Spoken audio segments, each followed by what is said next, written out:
मैं जबलपुर में कोई 10-15 वर्ष रहा।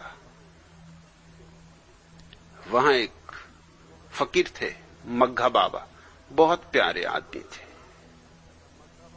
कोई उनका नाम नहीं जानता था। मग्घा बाबा इसलिए कि हाथ में हमेशा एक मग्घा रखते थे, उसी में खाना, उसी में पानी पी लेते, उसी में कोई पैसा डाल जाता। बस मग्घा ही उनका सब कुछ था, इसलिए मग्घा बाबा। कोई उनका नाम जानता नहीं था, नाम उन्होंने किसी को कभी बताया नहीं। लोग पूछते तो वो मग्घा बता देते। तो लोग कहने लगे मग्घा बाबा, और क्या करो। उनको लोग सोने नहीं देते थे। दिन भर उनकी सेवा होती रहे, और रात भी, क्योंकि बेचारे रहते थे एक दुकान के छप्पर में। दुकान जब बंद हो जाती तो रात को छप्पर के बाहर सोते, और रात में रिक्शा वालों की जमात वहां इकट्ठी हो जाती।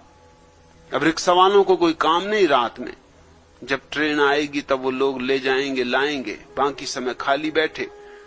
तो मग्घा बाबा के पास आग भी जलती थी, सर्दी की रात हो तो आग जलती, और मग्घा बाबा लेटे हैं और रिक्शा वाला उनके पैर दबा रहे हैं, कोई उनका माथा दबा रहा, कोई उनका हाथ दबा रहा।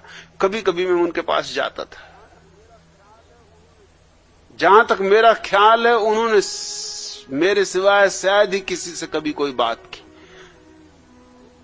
कभी ना होता कोई तो वो मुझसे कहते कि मुझे बचाओ, ये दुष्ट सोने ही नहीं देते, रात भी पांव दबा रहे हैं, आखिर मैं सोऊं कब। और एक आदमी नहीं, 4-6 आदमी इकट्ठे लगे, वो अपनी सेवा कर रहे हैं। और मग्घा बाबा सीधे साधे आदमी, वो ना भी न कहें हां भी न कहें, न किसी से कभी उन्होंने कहा कि सेवा करो, न कभी किसी से कहा मत करो। रिक्शे वाले उनके खास भक्त थे, क्योंकि रात भर सेवा करते थे, तो हर किसी रिक्शे में बैठ के वो चल देते थे जहां रिक्शा जा रहा हो, क्योंकि उन्हें कहीं जाना नहीं। अब वहां पहुंच ही चुके थे जहां पहुंचना, किसी भी रिक्शे में बैठ जाते, और रिक्शा वाला बहुत ही आनंदित हो जाता कि सौभाग्य उसका, कि बाबा कहां चलना है। बाबा कहते कि कहीं भी। सो रिक्शा वाला चक्कर लगाता जहां भी, और लोग देखते कि बाबा जा रहे हैं तो कोई उनके मग्घा में पैसा डाल जाता, कोई रुपए डाल जाता, कोई कुछ डाल जाता, और लोग उनके मग्घे में से रुपए निकाल भी लेते तो भी कोई अड़चन नहीं थी।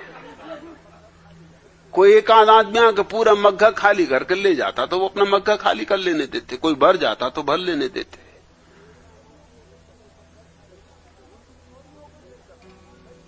उनकी चोरी हो गई कई दफा।